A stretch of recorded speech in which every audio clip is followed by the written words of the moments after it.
Buscamos el libro de Efesios capítulo 3 y continuamos la serie que estamos predicando de manera expositiva en el libro de Efesios, las cuales hablan de las bendiciones de la gracia de Dios. Las bendiciones de la gracia de Dios. Y yo creo que en estos dos capítulos que ya hemos visto y parte del capítulo 3, nosotros ya hemos podido aquilatar, pesar esas bendiciones que Dios ha dado o ha hecho realidad para que nosotros la disfrutemos. El título de esta predicación en particular, yo le he puesto una oración para un mayor entendimiento de la dimensión del amor de Dios. Una oración para un mayor entendimiento de las dimensiones del amor de Dios. ¿Y por qué este título? Bueno, porque lo que vamos a ver ahora en capítulo 3, versículos del 14 en adelante hasta el 21, va a ser esa oración de Pablo por los creyentes para la iglesia o por la iglesia de Éfeso en particular allí, pero a nosotros, para que nosotros llegáramos a entender la dimensión del amor de Dios. Y sí, a lo largo de este capítulo nosotros hemos visto doctrinas o enseñanzas que la iglesia debe entender, debe comprender, para entonces poder contemplar la grandeza de Dios y la posición que tenemos en Cristo.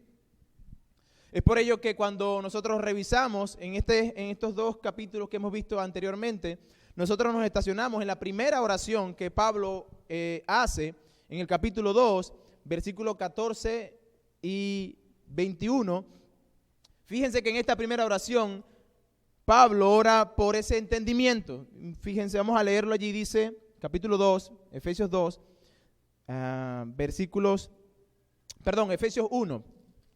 Efesios 1 de versículo 15 en adelante. 1:15, dice así: por esta causa, yo, habiendo oído de vuestra fe en el Señor Jesús y de vuestro amor para con todos los santos, no ceso de dar gracias por vosotros, haciendo memoria de vosotros en mis oraciones, para que Dios, el Dios de nuestro Señor Jesucristo, el Padre de gloria, os dé espíritu de sabiduría, de revelación y de conocimiento de Él, alumbrando los ojos de vuestro entendimiento, para que sepáis cuál es la esperanza a la que Él os ha llamado, y cuáles las riquezas de la gloria de su herencia en los santos, y cuál la supereminente grandeza de su poder para con nosotros los que creemos. Entonces, en la primera parte, Pablo ve necesario orar. Él ve la necesidad de interceder ante el trono de la gracia por los creyentes para que estos sean capaces de entender y que sea revelado de parte de Dios esa sabiduría o esas bendiciones que tenemos en Dios, ese Dios todopoderoso. En esta primera oración vemos palabras como supereminente grandeza. Son palabras que Pablo está tratando de decir para explicarnos algo que es inexplicable, sinceramente. Pero Pablo busca palabras que traten de exaltar esa grandeza, que aunque usa palabras como supereminente grandeza, realmente eso se queda corto. Decía a los jóvenes ayer que las palabras, nuestro castellano, pues son letras. Esas palabras son letras que no significan en sí mismo nada, sino que cuando nosotros las juntamos tienen una comprensión de lo que nosotros, el ser humano, puede llegar a entender. Sin embargo, para definir algo, ¿no? Pero sin embargo, cuando se refiere a Dios, nosotros podemos usar nuestro vocabulario para definir a Dios o para exaltar a Dios, y ese vocabulario queda todavía muy corto, porque Dios es un ser infinito y como ser infinito pues no tiene fin, ¿verdad? Valga la redundancia, no tiene fin, y por ende nosotros no vamos a llegar a la estatura de ese conocimiento pleno de Dios. Dicho sea de paso, nosotros cuando estemos en el cielo no seremos dioses. No seremos dioses. Como alguien dijo en una predicación televisiva que nosotros somos pequeños dioses o llegaremos a ser pequeños dioses. Hermanos, eso es una aberración, eso es una herejía. Nosotros no seremos pequeños dioses, hay un solo Dios. Nosotros somos creación e hijos de Dios, pero no llegaremos a ser Dios. Es decir, Dios siempre será infinito, nosotros siempre seremos finitos, aunque en el cielo creceremos en el conocimiento de Él. Entonces cuando Pablo ora aquí, él ora tratando de pedir a Dios, Señor, dale un conocimiento al pueblo tuyo de lo grande que tú eres. Y en esta segunda oración que vemos en el pasaje, en el libro de Efesios, Pablo va a orar para que los creyentes tengan una mayor disposición del conocimiento piadoso de la sabiduría, pero en la santificación del Señor. Que nosotros podamos ser más santificados para poder comprender o captar esa grandeza. Pero de todo lo que Dios nos ha dado, por ejemplo, tenemos la herencia que Él nos ha manifestado, tenemos herencia en los cielos, tenemos a un Dios que es todopoderoso como Padre, tenemos a un Dios que es rico en misericordia, tenemos a un Dios que es rico en bondad, que es rico en gracia, que no importa cuánto nosotros pidamos, nunca agotaremos esos recursos, nunca. De manera que la oración que Pablo va a hacer ahora, va a ser para que nosotros llegásemos a comprender, conocer ese amor y las dimensiones que abarca ese amor. Vamos así ahora a leer el capítulo 3, versículos del 14 en adelante. Dice Pablo, por esta causa doblo mis rodillas ante el Padre de nuestro Señor Jesucristo, de quien toma nombre toda familia de los cielos, en los cielos y en la tierra, para que os dé conforme a las riquezas de su gloria, el ser fortalecidos con poder en el hombre interior por el Espíritu, para que habite Cristo por la fe en vuestros corazones, a fin de que, arraigados y cimentados en amor, seáis plenamente capaces de comprender con todos los santos cuál sea la anchura, la longitud, la profundidad y la altura, y de conocer el amor de Cristo, que excede todo conocimiento, para que seáis llenos de toda la plenitud de Dios.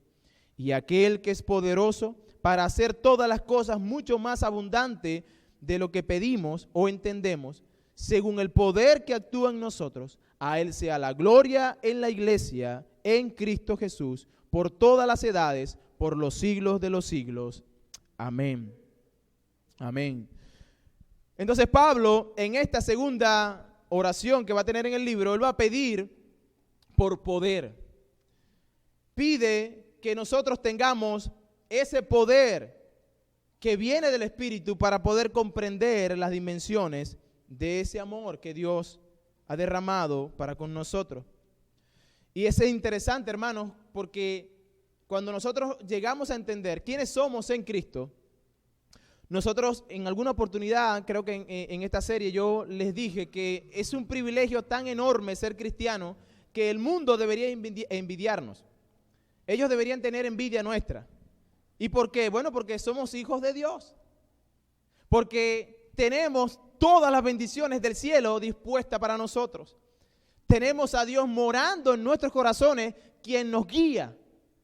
Que cuando tenemos una dificultad podemos ir al Padre y orar y esperar en Él que nos dé respuesta.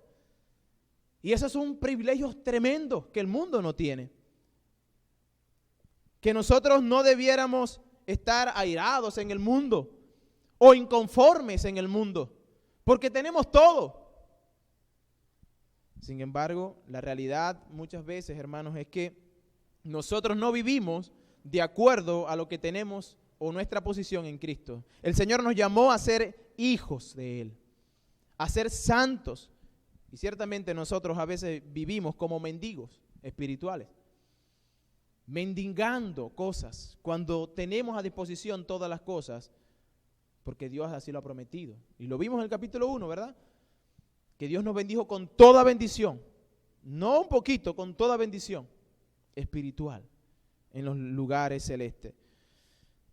Entonces, cuando Pablo pide eso, él entiende que nosotros necesitamos ese poder de Dios para que nuestro hombre interior sea capacitado para que vivamos de acuerdo a eso que tenemos. Yo dividí este pasaje en 3 puntos. Número 1, o esta oración en 3 puntos. Número 1, vamos a ver la base de la oración. ¿Sobre qué base Pablo ora? Y eso lo vemos en el versículo 14 y 15. Vamos a ver las peticiones de Pablo o lo que Pablo pide. ¿Qué es lo que Pablo pide en esta oración? Versículos 16 y 19. Y vamos a ver al final una doxología, que es simplemente una palabra de alabanza. Es una alabanza a Dios. Vamos a ver entonces como primer punto la base de la oración. ¿Sobre qué base Pablo pide? Bueno, sobre la base de los privilegios que tiene en Cristo, sobre la posición que tiene en Cristo. Y fíjense que él comienza diciendo, por esta causa. Y debemos preguntarnos inmediatamente, ¿cuál causa? Bueno, por la posición que tenemos en Cristo, como he dicho, porque éramos muertos y ahora somos vivificados, porque tenemos vida, porque fuimos salvos por gracia, nada que usted y yo pudiéramos hacer, porque tenemos paz para con Dios, porque realmente somos ciudadanos de ese reino celestial, porque tenemos a Dios como Padre. Sobre esta base Pablo pide, por esta causa. Esa palabra nos va a llevar al capítulo 2. Y es en el capítulo 2, versículo 19, que nosotros vemos con mucha más claridad nuestra posición. Fíjense cómo dice el versículo 19 del capítulo 2. Así que ya no soy extranjero. ¿Ven el privilegio aquí? Así que ya no soy extranjero, ni advenedizos, sino conciudadanos de los santos y miembros de la familia de Dios. Por esa causa, porque Él es parte de esa gran familia, porque Él ya no es más extranjero, sino que es de la casa. Y nosotros tenemos ese grande privilegio. Todo aquel que es nacido de Dios, entonces, tiene este privilegio. Es parte de la familia de Dios. Pero aquel que no tiene a Cristo morando en su vida como su Señor, entonces no tiene este privilegio. Y hemos dicho en otra ocasión que la gente que está allá afuera, que no conoce a Cristo, pues ellos pueden invocar el nombre de Dios, pero Dios no le escucha porque no es su Padre. Solo aquellos que tenemos el privilegio de ser hechos hijos de Dios, podemos ir al trono de la gracia y podemos decir, yo soy familia, yo soy parte de esa familia de Dios. Y sobre esta base Pablo pide. ¿Sobre qué base Pablo pide? Bueno, pide también sobre lo que dice en el capítulo 2, versículos 20 y 22. Dice, edificados sobre el fundamento de los apóstoles, edificados sobre el fundamento de los apóstoles y profetas, siendo la principal piedra del ángulo Jesucristo mismo, en quien todo el edificio, bien coordinado, va creciendo para ser un templo santo en el Señor, en quien vosotros también sois juntamente edificados para morada de Dios en el Espíritu. Pablo entiende que él es parte de ese edificio que Dios está levantando. Y sobre esa base él pide. A veces, hermano, nosotros pedimos, no conforme a lo que la Escritura dice, sino que pedimos y no recibimos porque pedimos mal. No pedimos en base al gran privilegio que tenemos de ser familia de Dios, y porque somos familia de Dios debemos pedir de acuerdo a los beneficios, o más bien de acuerdo a el propósito que Dios tiene. La Biblia nos habla de que nosotros pedimos y no recibimos. ¿Por qué? Porque pedimos mal. Dice Santiago, porque pedimos para gastar en nuestros deleites. Y ahí está esa palabra que evoca mis necesidades. Pero ¿qué tal si pensamos en orar de acuerdo a lo que Dios quiere? Eso es una oración conforme a la voluntad de Dios. Por ejemplo, yo he escuchado, hermanos queridos, personas que oran de esta manera. Un esposo que quiere tener una vida con otra mujer, ora pidiendo que Dios acabe con la vida de su esposa para poder casarse con otra. Y él se ampara, o esa persona se amparaba en lo que dice la Biblia, que todo lo que pidiéramos en su nombre, Él lo hará. Bueno, hay gente que está pidiendo cualquier cosa y no reciben. ¿Y por qué no reciben? Porque no está de acuerdo a la voluntad de Dios. Pedir de acuerdo a la voluntad de Dios significa que yo estoy consciente que los propósitos de Dios son más grandes que mis propósitos. Pedir conforme a la voluntad de Dios es pedir de acuerdo a lo que en su plan Él está llevando. Y si soy yo parte de ese plan en donde yo debo encajar, pues entonces yo debo orar: Señor, muéstrame dónde yo encajo en ese plan perfecto que tú has diseñado. Pero a veces la congregación, pues, o el creyente, cuando oramos pues esa oración del chivo, ¿no? Bendíceme, todo me, y se nos olvida algo interesante. A veces no pensamos en el otro. Cuando usted ora, ¿qué hace? Usted piensa en sus necesidades como primordial. Usted dice: pues yo estoy enfermo, tengo que pedir por mi enfermedad para que el Señor me quite esto que tengo. Y eso está bien, pedir. Sin embargo, al final de cuentas, la voluntad de Dios es la que se ha de realizar. Entonces, cuando usted ora, si usted ora conforme a la voluntad de Dios, es decir: Señor, cumple tu voluntad con esta enfermedad.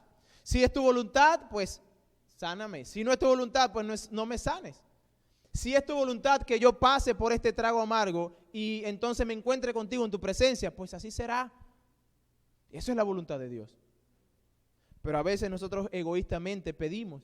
Y yo conozco a una persona que en una oportunidad llegó frustrado a mi presencia diciéndome: hermano, estoy frustrado. ¿Y por qué, hermano?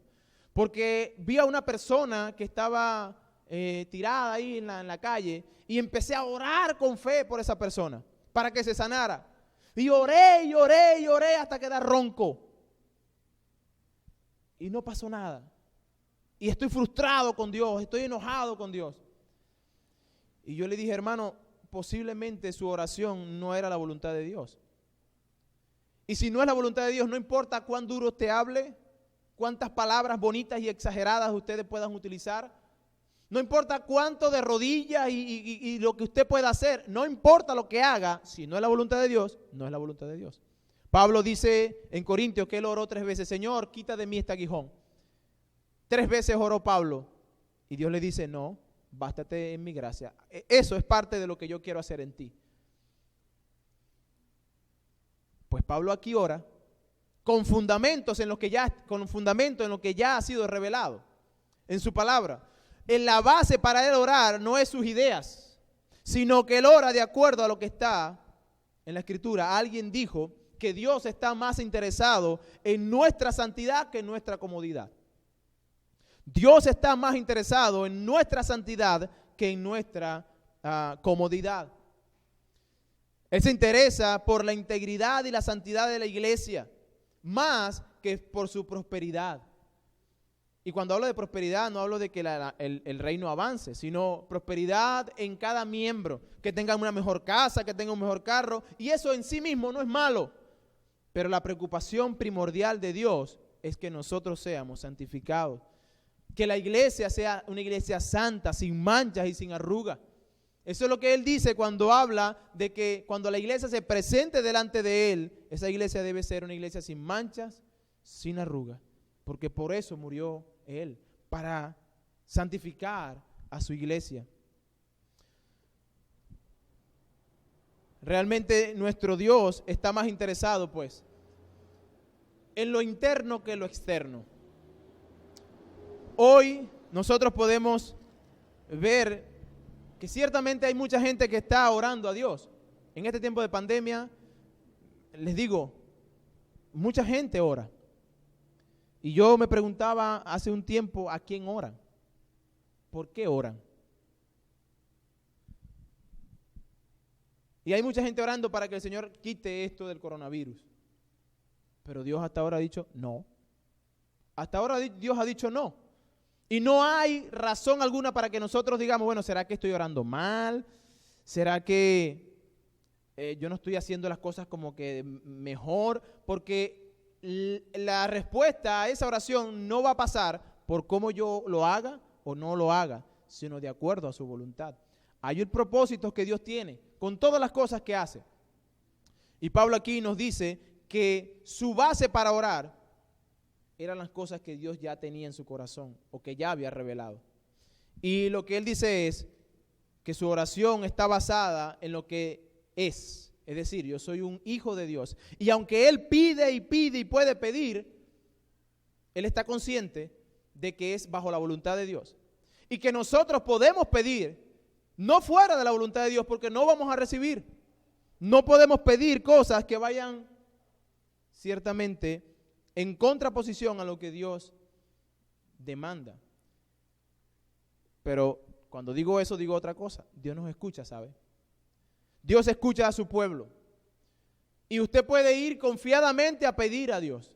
Y Él escucha a su pueblo. ¿Y cómo lo sé? Porque su palabra nos los ha revelado. Salmo 10, 17 dice: el deseo de los humildes oíste.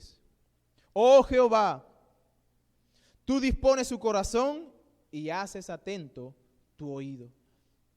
¿El corazón de quién? De los humildes. En estos días me topé con una persona que dijo que le había dado una ACV. Y esa persona le dijo al doctor: doctor, échese para un lado, porque si lo que tengo es un ACV, la pelea no es con usted, la pelea es con Dios. Y ella oró reclamándole a Dios que por qué ella le había dado un ACV.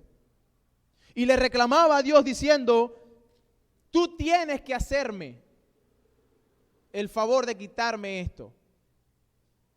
Y yo pensaba en las palabras que utilizó: tú tienes que hacerme el favor. ¿Será que no nos damos cuenta que Dios es más grande que nosotros? Y que por eso podemos ir con esa falta de respeto a Dios. ¿Creemos que la oración simplemente es ese medio que nosotros tenemos como para torcer la mano a Dios? ¿Creemos que la oración es una varita mágica en la cual nosotros podemos tocar y decir: haz esto y Dios tiene que hacerlo? Bueno, Pablo nos dice que no, que Él ora de acuerdo a lo que está revelado conforme a su voluntad. Y si oramos de esa manera, con humildad, Él nos escucha. Salmo también, David dice en el Salmo 66, versículos 16 al 20: venid y oíd todos los que teméis a Dios, y contaré lo que ha hecho a mi alma. A Él clamé con mi boca, y fue exaltado con mi lengua. Si en mi corazón hubiese yo mirado la iniquidad, el Señor no me hubiera escuchado. Mas ciertamente me escuchó Dios, y atendió a la voz de mi súplica. Bendito sea Dios, que no echó de sí mi oración, ni de mí su misericordia. Hay ciertas cosas que que David menciona aquí, y es que él dice que si hubiese orado en iniquidad, hermanos, cuando nosotros oramos para saciar nuestros deseos y deleites, pasándonos por encima aquello que Dios hace, entonces nosotros podemos estar orando en iniquidad. Cuando yo simplemente olvido lo que Dios ha dicho conforme a su voluntad y yo oro reclamando a Dios, entonces yo no estoy entendiendo quién es Dios. Cristo nos alienta a orar. Cristo nos dice en Mateo 7, 7 al 11: pedid y se os dará. Llamad o buscad y hallaréis. Llamad y se os abrirá. Porque todo aquel que pide, recibe. Y el que busca, halla. Y el que llama, se abrirá. ¿Qué hombre de vosotros que si su hijo le pide pan, le dará una piedra? ¿O si le pide un pescado, le dará una serpiente? Pues si vosotros, siendo malos, sabéis dar buenas dádivas a vuestros hijos, ¿cuánto más vuestro Padre que está en los cielos dará buenas cosas a los que le pidan? ¿Sabe? Nosotros tenemos un Padre que es bueno y va a dar lo que nosotros pidamos de acuerdo a su voluntad. Y aunque Cristo nos anima a orar, a pedir, a llamar, a buscar, Él no lo hace en desconocimiento de quién es Dios. Él no lo hace en desconocimiento de quién es Dios. Cuando Cristo dice el Padre Nuestro, enseña a los discípulos a orar, Él le dice: ustedes deben orar así: Padre nuestro que estás en los cielos. Hay una cercanía. Tú debes orar como que fueras a tu Padre. Y estás orando a tu Padre, pero al mismo tiempo recordar que Él está en los cielos. al mismo tiempo recordar que Él está sentado en un trono como un Dios que juzgará, como un Dios que es todopoderoso. Tú debes pedir consciente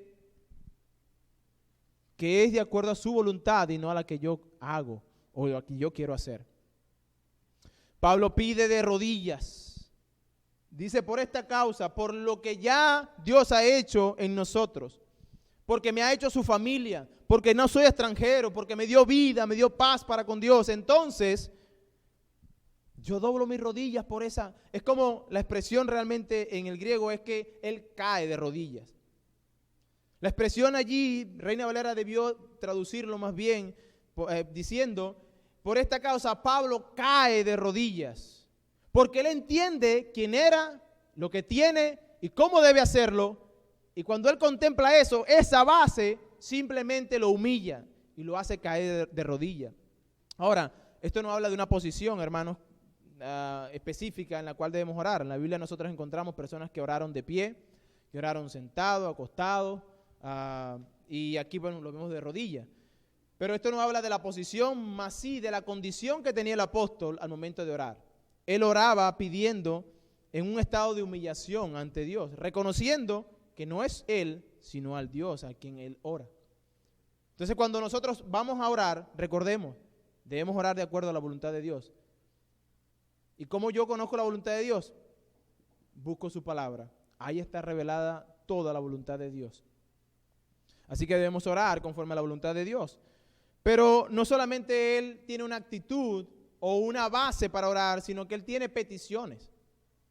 Él tiene algunas peticiones y él pide, dice en su petición, es que sean fortalecidos en el poder de Dios, pero en el hombre interior, por el Espíritu, para que Cristo habite en ellos, en los Efesios. Pablo ora para que seamos fortalecidos con el poder del Espíritu Santo, para que Cristo more en nosotros. Versículo 16 dice, voy a leer el 14 al 16, dice, por esta causa doblo mis rodillas ante el Padre de nuestro Señor Jesucristo, de quien toma todo nombre, de quien toma nombre toda la familia en los cielos y en la tierra, para que os dé conforme a las riquezas de su gloria, el ser fortalecidos con poder en el hombre interior por el Espíritu. Hay una nota que quiero dar en el capítulo 15, hay una doctrina por allí que habla que Dios es el Padre de todas las familias, y sobre este versículo se basa, donde dice que en quien toma todo nombre, toda familia de la tierra. Lo que Pablo está diciendo allí no es de todas las familias de esta tierra, está hablando de toda la familia que ya ha mencionado en el capítulo 2, aquellos que son familia de Dios. Los que ya murieron tienen su nombre en Cristo, y los que estamos vivos aún en la tierra, los que son en Cristo. No, esto no enseña una paternidad universal. Dios es el Padre de todas las familias, sin importar si le reconocen o no. No. Esto habla simplemente de todos los que son cristianos, que murieron y están en el cielo, y nosotros que estamos en la tierra. Pero volviendo al punto, en las peticiones él pide que seamos fortalecidos en el poder del Espíritu Santo, pues en el hombre interior, que nuestro hombre interior sea realmente investido de poder para que Cristo habite en nosotros. Y fíjense que él dice, él pide conforme a las riquezas de su gloria. Ahora, las riquezas de la gloria del Señor son ilimitadas. Y cuando Pablo está orando, él dice conforme a las riquezas de ese Dios, que son ilimitadas. ¿Qué significa? Significa que no se agotan, que lo que estoy pidiendo es tan vasto como las riquezas de ese Dios que es.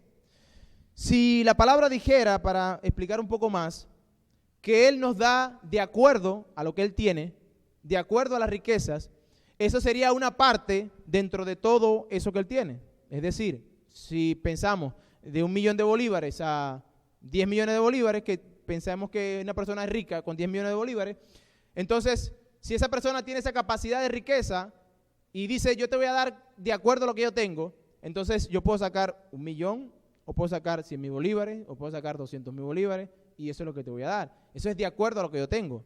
Pero cuando yo digo conforme a lo que tengo, habla de todo. ¿Ok? Entonces, cuando Pablo dice aquí que Él está orando para que esa riqueza de su poder venga a nosotros. Él ora que sea conforme a esas riquezas que Dios tiene, que son ilimitadas. Eso es algo que nosotros debemos aquilatar, es decir, sopesar un momento allí. Hay dos palabras que Pablo usa aquí interesantes, y una es conocer, para que podamos conocer, y la otra es comprender. Hay dos cosas que se están hablando, que está hablando el apóstol Pablo, y tratando de explicarnos ese amor de Dios que es tan profundo, que él empieza a poner palabras, verbos, para tratar de explicar, y aunque se quedó corto, pues a nosotros nos sirve que Pablo haga eso. Dice, para que os dé conforme a las riquezas de su gloria, el ser fortalecidos con el poder en el hombre interior. Versículo 17, para que habite Cristo por la fe en vuestros corazones, a fin de que arraigados y cimentados en amor, seáis plenamente capaces de comprender con todos los santos cuál sea la anchura, la longitud, la profundidad y la altura, y de conocer, dos palabras, comprender y ahora conocer el amor de Cristo, que excede todo conocimiento, para que seáis llenos de toda la plenitud de Cristo. Ahora, hermanos, hay personas que aparentemente tienen todo, que son ricas. Hay personas que tienen mucho dinero y que a nuestros ojos parece que tienen todo. Hay un caso, yo sé que ustedes conocen a Robin Williams, que ese actor que se quitó la vida, se suicidó. Ese actor de muchas películas, muchos lo recordamos por películas que daban risa, era muy dado a las películas de comedia, reflexivas, muy reflexivas las películas que hace este hombre. Y pudiéramos pensar en un hombre como este, que ciertamente él tenía muchas cosas, y lo tenía todo, tenía riqueza, fama, tenía una familia, y aparte se dedicaba en las películas a reflexionar, a dar reflexiones al mundo sobre el amor, sobre ciertas cosas pues, que son importantes. Pero cuando uno revisa su vida, se da cuenta de que era un miserable. Y era un miserable porque él mismo trató de quitarse la vida muchas veces hasta que lo logró. Pero trató de quitarse la vida muchas veces. Esa persona, aunque lo tenía todo físicamente, no tenía nada. Era un miserable. Pablo no pide para que cada cristiano tenga, o los cristianos de esa época tengan un mejor camello, ¿verdad? ¿No? Un camello de lujo. O para que tenga un carruaje de esos, ¿verdad? Último modelo. Pablo no pide para que ellos tengan una casa con una tremenda piscina, porque hace mucho calor ahí en el Medio Oriente. Pablo no pide para que ellos estén libres de problemas. No, él pide de acuerdo a los intereses de Dios. ¿Qué necesita el ser humano o el Hijo de Dios? Ser fortalecidos en el poder de Dios. Ser fortalecido para que cuando venga la prueba, entonces no podamos desmayar. Este hombre era un miserable porque aunque tenía todas las riquezas que pudiera tener, era un miserable porque vino la prueba y ¿sabe qué pasó? Raspó. Fue y se quitó la vida. Pablo dice que es necesario que nosotros tengamos ese poder morando en nosotros para que habite Cristo en nosotros. Un momentito. ¿Será que nosotros como hijos de Dios ya no tenemos el Espíritu Santo morando en nosotros? ¿No habita el Espíritu de Dios en nosotros? Sí. Y entonces Pablo dice aquí que la manera que yo debo ser investido con poder es para que habite Cristo en mí. Bueno, Pablo lo que está diciendo es que habite Cristo de una manera más cómoda. La palabra en el griego es habitar. Y habitar cómodamente. Cuando esa palabra dice allí que para que Él more, o más bien para que Él habite, habla de una comodidad. Yo puedo habitar en una casa muy incómodo, pero estoy habitando. Y yo puedo habitar en una casa cómodamente, con todos mis lujos, con todas mis comodidades. Bueno, Pablo dice, para que more cómodamente Cristo, es necesario un poder que venga de Dios, que actúe en nuestro hombre interior. Ahora, nosotros entendemos, porque la palabra así nos dice, que somos hijos de Dios y que tenemos al Espíritu de Dios en nosotros todo el tiempo, una vez que venimos a Cristo, como lo dice Romanos 8:9. mas a todos los que vivís según la carne, mas vosotros, no vivís según la carne, dice, sino según el Espíritu. Y si el Espíritu de Dios no mora en vosotros, y si alguno no tiene el Espíritu de Cristo, entonces no es de él. Eso es lo que dice. Si el Espíritu de Cristo no mora en esa persona, entonces no es de él. Pero nosotros entendemos que tenemos el Espíritu de Cristo. Entonces, la palabra habitar allí no dice que Él no mora. Él mora, pero está incómodo todavía. Cuando nosotros venimos a Cristo, hermano, nuestra casa está llena de escombros. Imagínense una casa que no ha sido habitada, sino por personas que no tienen cuidado pues, de esa casa. Y está todas las paredes sucias, está la sala vuelta un desastre, toda la basura tirada, las mesas boca arriba, los muebles todos rotos y la cocina, bueno, hecho un desastre. Cuando Cristo viene a nosotros estábamos en una condición deplorable, catastrófica. Y el Señor viene y a hacer morada en esa casa que es usted y yo, que está toda destrozada, y Él va a empezar a habitarla, pero Él va a hacer un trabajo. Y este trabajo lo hace a través del Espíritu Santo. Él va a empezar a quitar las cosas, Él va a empezar a ponerle pintura a las paredes, Él va a acomodar esa casa de tal manera que sea cómodo para que Él habite. Entonces, lo que Pablo está diciendo es que nosotros necesitamos el poder del Espíritu Santo que renueve nuestro hombre interior. Y dice el mismo Pablo en 2 Corintios que aunque este hombre exterior se va deteriorando, nosotros vamos sufriendo cada vez de ciertas cosas, pues ya cuando la persona llega a la vejez, hay ciertas cosas que empieza a padecer. Y el tema de las alturas, ya los ojos no puede ver bien, los dientes ya no son los mismos, no tienen los mismos dientes, sino que tienen que usar postizos, ya no puede controlar sus movimientos, etc. Ese hombre exterior se va a derrumbar, pero el hombre interior, dice Pablo, se renueva de día en día. Pablo dice que ese poder que actúa en nosotros, en el hombre interior, lo que va haciendo es que este cascarón que vemos ahora está incubando algo que en algún momento va a ser libre y que ya no va a pertenecer a esta carne. Se va renovando de día en día. Y Pablo dice, Señor, yo pido que conforme a esas riquezas que tú tienes, Señor, tú puedas obrar en el poder, en ese poder, en el hombre, en el interior del hombre, para que ese hombre sea realmente pleno, para que tú habites con una comodidad tremenda, Señor. Pido que tú realmente vengas y santifiques a esa persona. Eso es lo que está diciendo en otras palabras. Es el proceso de santificación que Dios está haciendo. Por eso nosotros no somos santos ahora mismo. Usted y yo estamos sometidos a esta carne que nos lleva a pecar. Y usted puede ver en nosotros pues esas cositas que nos dejan ver nuestras imperfecciones. Usted dice, uy, el hermano se equivocó. La hermana no hizo como tenía que hacer. Uy, este temperamento no debería ser el adecuado. Y eso es parte de nuestra humanidad. Y es parte de lo que Dios está haciendo en nosotros. Bueno, cuando Pablo ora, pide, Señor, eso es importante. Fíjense que no pide, Señor, que le quite el dolor de hueso que tiene. No. Que se renueve de dentro. Que el de dentro sea renovado. Es importante entender eso. Las dimensiones en las cuales Pablo pide, él las hace entender, como dije hace un momento, sobre dos conceptos.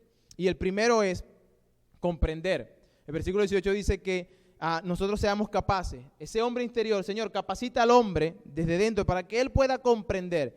¿Qué es la palabra comprender? Bueno, es asimilar. Es entender realmente una cosa.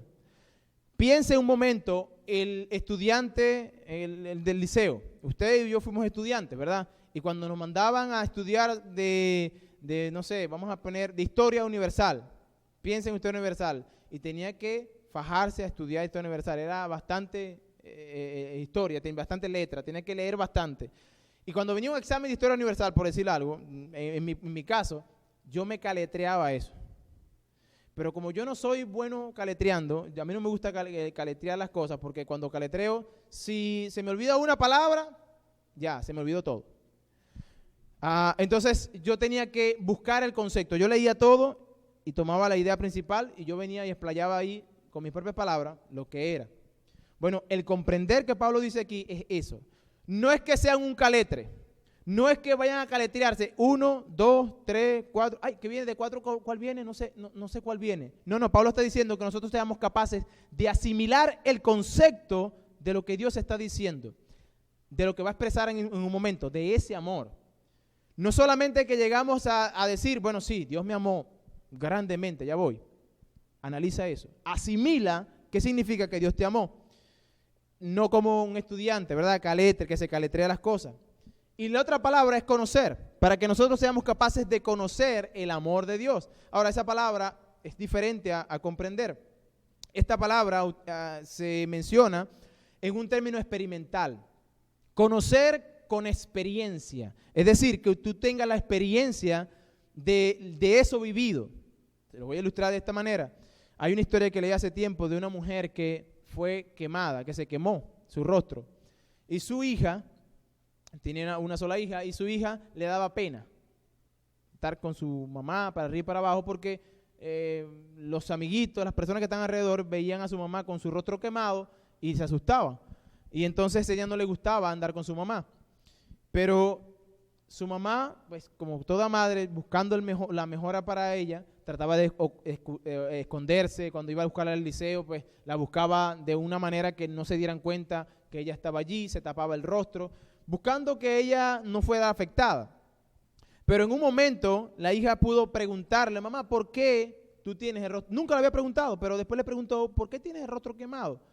Y ella entonces le explicó que cuando ella era muy pequeña, hubo un incendio en su casa y en su cuarto y la cuna donde ella estaba durmiendo se estaba quemando.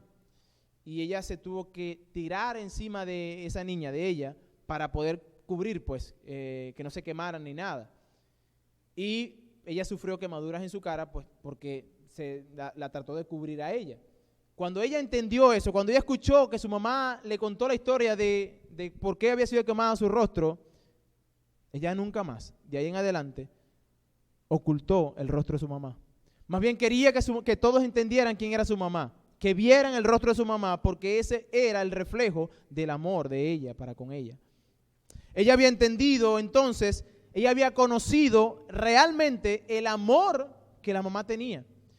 Nunca la reclamó, nunca se lo echó en cara, pero ciertamente su amor siempre estuvo allí, aun y cuando ella no lo entendía. Entonces Pablo dice, bueno, yo quiero que ustedes comprendan con un amor experimental, que ustedes experimenten el amor de Dios o el amor que Dios tiene para con sus vidas. ¿Cuáles son las dimensiones? Bueno, dice, excede todo conocimiento, es alto, es profundo, es ancho, tiene una longitud, tiene una profundidad, tiene una altura. Y cuando yo estaba leyendo sobre esto, hay tantas cosas que se dicen de este pasaje, tantas cosas.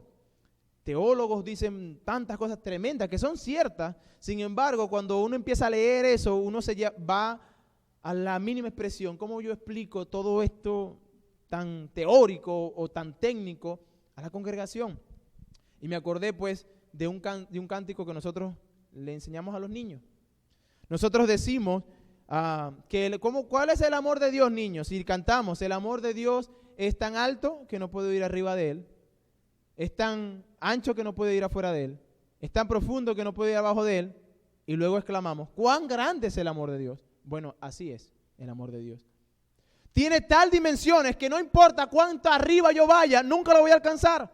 No importa cuán abajo yo esté, nunca lo voy a alcanzar. No importa cuán ancho yo vaya estando buscando ese amor, nunca lo voy a alcanzar.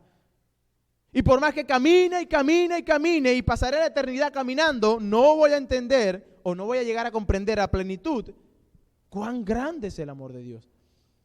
Bueno, Pablo dice, ese es el amor con el cual Dios les ha amado. Y les ha amado con un amor eterno. Un amor que no se agota. Por más que usted pida y pida y pida, el amor de Dios no se va a agotar. Él va a dar de acuerdo a la voluntad que Él ya ha expresado. Que ciertamente nosotros tenemos que vivir nuestra vida en la voluntad de Dios, pero cuando nosotros comprendemos, ¿saben, hermanos? A veces pasamos por situaciones que simplemente lo que hace Dios con esas situaciones es mostrarnos, yo te amo. Y para yo mostrarte cuánto te amo, necesito que tú veas, que tú pases, atravieses por situaciones. Piense un momento, y voy a hacerlo de manera general, nuestra Venezuela. Pensemos en el coronavirus y Venezuela. ¿Cuántas personas contagiadas hay aquí?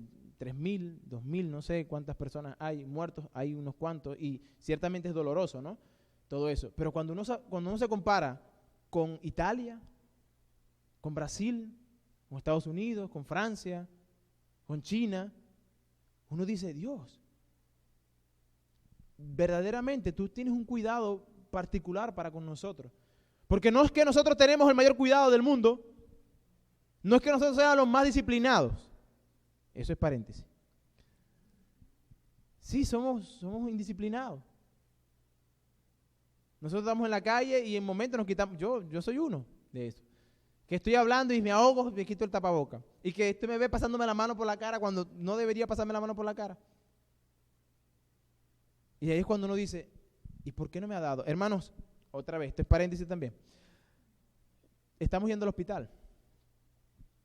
Y cuando estábamos allí en la sala para entrar a la unidad de COVID, UCI COVID y triaje COVID, para predicarles y llevarle un mensaje a esa gente que está allí, no crean, hay temor.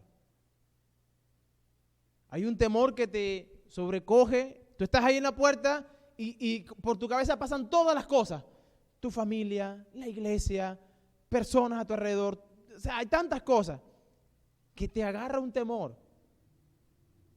Me puedo contagiar en cualquier momento que haga algo que no debe hacer. Y es pasar pensando, pero yo, Señor, yo voy en tu voluntad a orar por esa persona que quizás necesita de ti. Y voy en tu temor. Y luego cuando uno pasa esa puerta, o esas puertas, pues son dos puertas diferentes, cuando uno pasa esa puerta, lo que realmente acontece es que es como libre. Estás como que despejado, pero eso está al frente. Y es cuando yo digo, es como Dios diciéndonos, ya vas a experimentar lo que significa mi protección. Tú vas a experimentarlo. Estoy afuera, tengo un temor. Paso de ahí adelante, paso a ese lugar, esa puerta, y entonces ya me siento protegido, tranquilo, confiado. No toco, ¿verdad? Pero al mismo tiempo me siento tranquilo. Y esto yo lo experimenté de manera particular, y luego le pregunté al hermano, y le pregunté al otro, y le pregunté al otro, y todos coincidimos en la misma, hermano, porque ninguno de nosotros quería decir que tenía miedo, ¿verdad? Ninguno de nosotros quería decir, tengo miedo para entrar, sino que queremos mostrar la valentía, no, queremos mostrar, confío en Dios, yo soy hijo de Dios, yo voy a pasar. Pero cuando nos sentamos y empezamos a profundizar en lo que realmente empezamos, hermano, una pregunta, ¿quién de ustedes tuvo miedo al momento de entrar? Y todo, hermano, era un miedo tremendo, al momento de entrar, es un miedo, y ahí está nuestra humanidad, pero una vez que pasamos, era como que sentir un frío, que vino sobre ti. No es nada experimental de que vino algo que me acogió, no, sino que sentí esa tranquilidad, y así lo sintieron los hermanos, de ese amor de Dios cubriéndonos, porque estábamos haciendo algo que no era de parte nuestra, no era nosotros queriendo hacer eso, era Dios llevándonos a hacer eso. Y hay personas, hermanos, les digo, que han muerto, hay personas que conocemos cerquita, que han muerto. Sin embargo, Dios nos ha mostrado un amor que sobrepasa todo entendimiento. Porque yo no me explico, y si usted va al hospital ahora mismo en pleno coronavirus, yo no me explico cómo no está lleno eso de gente, pero colapsada, digo, todos los pisos, que saquen hasta los locos y los lleven a un lado porque no caben gente. Y hay mucha gente, sí, y al mismo tiempo yo puedo ver la imprudencia de la gente al salir de ese lugar y montarse en un autobús que está ahí mismo, sin tapabocas.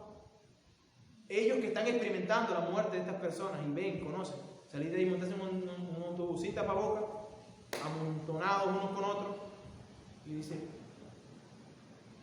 verdaderamente, Señor, tú tienes misericordia de la gente, porque esto no es normal. Hermanos, el amor de Dios, el experimentar el amor de Dios en nosotros, nos va a capacitar para algo. Nos va a capacitar para que esa casa que está acomodando el Señor, para que Él habite, entonces yo pueda, cuando el Señor habite en mi corazón plenamente, cómodamente, yo voy a poder glorificar mucho más, con mucha más entendimiento lo que Dios está haciendo. Antes lo que voy a hacer simplemente será decir de la boca para afuera lo que yo no entiendo. Lo que mi corazón no entiende lo dirá mi boca. Pero cuando yo entiendo lo que mi corazón está pasando, cuando yo entiendo el amor de Dios, que no tiene barrera, que es sin límite para con nosotros, entonces yo voy a entender que cuando pasan situaciones en mi vida, no es para que simplemente yo me deprima y me tire y ya no quiero nada con Dios. No. Él quiere llevarnos a una madurez.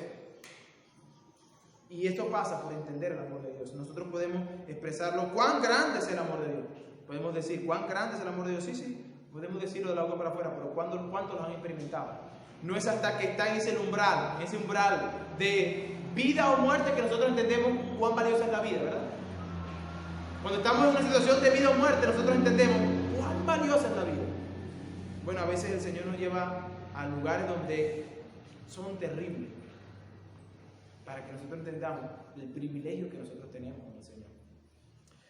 Pablo pide para que nosotros entendamos eso, pero hay una cosa que nosotros necesitamos para entender ese amor que es tan profundo y tan alto y tan ancho y tan de todo, que yo no puedo comprenderlo.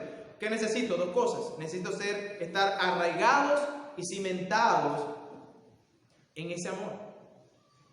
Son dos palabras que Pablo utiliza para expresar profundidad y estabilidad. La palabra arraigado habla de un árbol bien profundo, sus raíces, que aunque vengan tempestades y lo que pueda venir, pues ahí está el árbol, bien firme. Arraigados, y la otra es cimentados. La otra palabra es un edificio bien plantado, profundo, entonces se puede mantener firme. Y cuando venga el terremoto, el temblor, él se va a variar con el terremoto, el temblor, pero no sufrirá ninguna pérdida. Entonces nosotros necesitamos, para entender el amor de Dios, número uno, el poder del Espíritu Santo que obra en nuestro interior.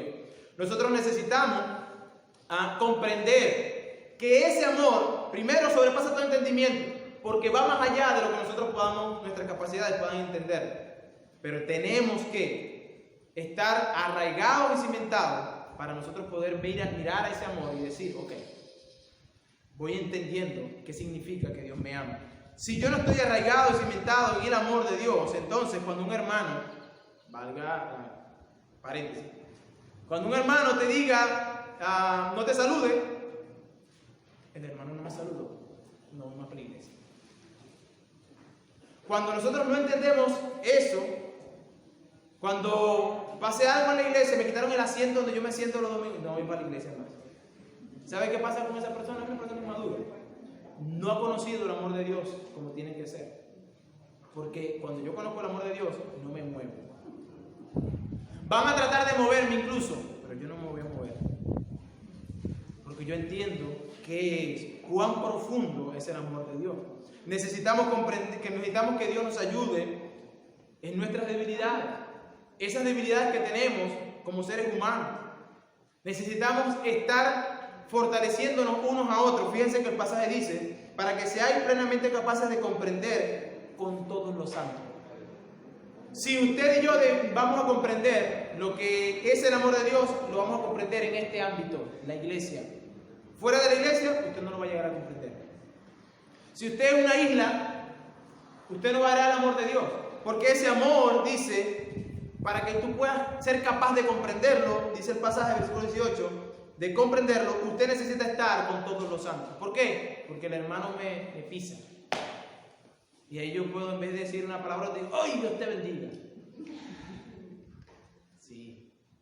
Cuando el hermano hace algo que no está de acuerdo a lo que yo quiero, entonces yo comprendo, cuando la palabra dice, debo amarnos unos a los otros, debo sostener a mi hermano, el hermano es débil, ok, yo me sostengo. Y cuando yo tenga una arrancada, que el hermano diga, oye, se pasó por un mal momento.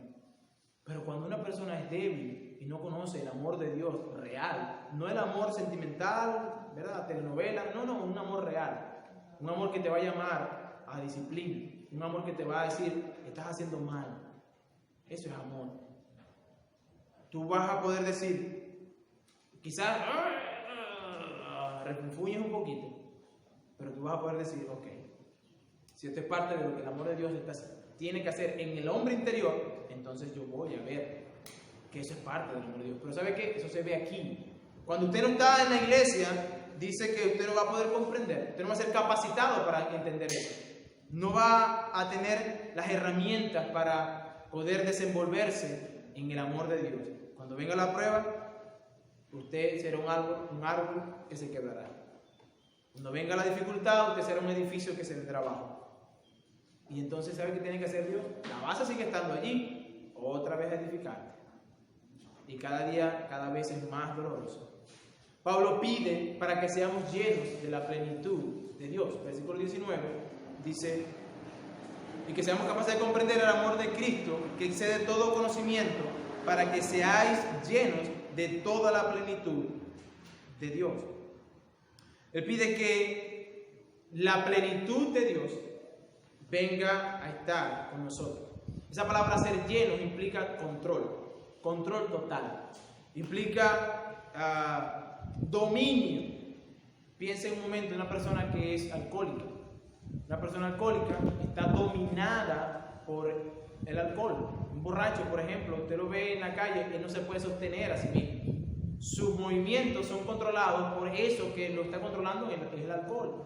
Entonces, cuando la palabra aquí llenos, la expresión aquí sean llenos de la plenitud, del conocimiento de ese amor o de Dios, él está hablando de que seamos controlados completamente. Entonces Pablo pide que ese Espíritu Santo, ese poder de Dios, venga a morar en nosotros para habitar, para que Cristo habite más cómodamente entre nosotros, para nosotros ser capaces de comprender de ese amor que está haciendo Dios. Nosotros entonces necesitamos otra cosa, ser controlados por Dios, ser llenos, ser totalmente movidos por Él. Ahora, es importante acotar que la plenitud que tengamos en el Señor, en esta tierra nunca llegaremos a tenerla completa. La plenitud ni en el cielo ni en la tierra, porque como dije hace un momento, no somos dioses. Somos personas que vamos a ir comprendiendo de ese amor. En la medida que nosotros conozcamos el amor de Dios, caminaremos hacia la madurez espiritual. Pero si no creemos, si no crecemos en el amor de Dios, entonces usted no podrá desarrollarse espiritualmente como es debido. Si usted no conoce el amor de Dios, entonces usted será una persona que crecerá malformado. Usted necesita pedir a Dios como Pablo pidió: Señor, dame del poder del Espíritu Santo para que gobierne en mi interior, para que me transforme en mi interior. Ahora Pablo no solamente pide que Dios venga con su poder, que les muestre su amor, que nos dé a conocer eso que es imposible con palabras humanas poder explicar, es decir, el amor de Dios. Él también entonces, en consecuencia de lo que él entiende que Dios va a hacer, él termina con una doxología o con una palabra de alabanza. Y el versículo 20 dice: y aquel que es poderoso. La conclusión de lo que Dios va a hacer, de lo que Dios está haciendo en la iglesia, en cada individuo. Entonces él dice: y aquel que es poderoso para hacer todas las cosas mucho más abundantemente de lo que pedimos o entendemos, según el poder que actúa en nosotros. A él sea la gloria en la iglesia, en Cristo Jesús, por todas las edades, por los siglos de los siglos. Entonces tenemos aquí que la razón por la cual Dios quiere transformar nuestra vida, esa habitación más cómoda, para que Él habite y que nosotros entendamos ese amor, es para que la gloria siempre sea de Él. Esa alabanza que Pablo tiene para con Dios en ese pasaje 20 y 21, él nos habla de que nosotros no tenemos razón para ser mendigos espirituales. Una vez más lo digo. ¿Por qué? Porque él dice que ese Dios que es todopoderoso es capaz de darnos más allá de lo que nosotros podamos pedir y entender. Yo puedo decir: Señor, yo quiero una nave espacial. Y Dios me está diciendo: eso es muy poquito lo que estás pidiendo. Señor, yo quiero conocer todas las cosas. Eso es muy poquito lo que estás pidiendo. Tú no sabes lo que yo puedo darte. Y saben, la Biblia nos dice que lo que es imposible para el hombre, para Dios todo es posible. De tal manera que cuando nosotros pidamos, recordemos, estamos pidiendo a un Dios que tiene una fuente ilimitada de cosas para darnos. Recordemos que cuando pidamos en la voluntad de Dios, porque solo allí está ese límite inagotable. Que comprendamos el amor de Dios, porque solo comprendiendo el amor de Dios nosotros podemos llegar a vivir en este mundo como hijos de Dios. Es decir, que el mundo pueda ver en nosotros personas firmes, arraigados y cimentados en el amor. Cuando venga cualquier tempestad o viento, no nos va a mover. ¿Por qué? Porque entendemos el amor de Dios. Porque lo que haga alguien no me puede mover, o por una situación que pudiera venirse, no me puede mover, porque yo sé en quién yo he creído y qué es lo que hizo por mí. Y si yo digo, me muevo porque no me estoy congregando todos los días como yo quiero, entonces usted estaba aquí por las actividades que teníamos y no por el Señor. Entonces, el punto es, mis hermanos, en esta doxología, la meta final de la iglesia es glorificar a Dios. Al ser la gloria en la iglesia, en Cristo Jesús. ¿Por cuánto tiempo? Los 100 años que nosotros tenemos de vida, los 70 años, 80 años, dice por todas las edades, por los siglos de los siglos. Cada persona que ha reconocido a Cristo como su Salvador, que ha puesto su fe sólida en Cristo, entonces esa persona tuvo que reconocer la gloria a Dios. Yo le pregunto a la iglesia Vida Nueva, ¿reconoce usted la gloria de Dios? Si no la reconoce, entonces empiece a escudriñar. Yo les digo, hermano, mi incapacidad para estudiar pasajes como esto es algo tremendo, hermano. Cuando yo trato de expresar de acuerdo a lo que yo entiendo, algo que es mucho más grande, es hasta confuso para mí. Pero lo que yo sí sé es que ese amor, que yo no puedo explicar a plenitud, es el que se ha aplicado a usted y a mí. Y aunque no lo podamos comprender, vivamos en ese amor. Yo no lo comprendo todo, pero debo vivir en ese amor. La iglesia debe entender en lo individual, que es allí, es en usted que Dios está tratando de hacer esto. En cada uno de nosotros. Quiere hacer una habitación. Acuérdate que la iglesia no somos las cuatro paredes, somos cada uno de nosotros. Y ese poder que está actuando en el hombre interior lo está haciendo en usted, hermano. Cuando usted no comprende ese amor de Dios, entonces no se lleva gloria a Dios como es debido. Pero Pablo termina dándole gloria a Dios en la iglesia, en cada uno de nosotros.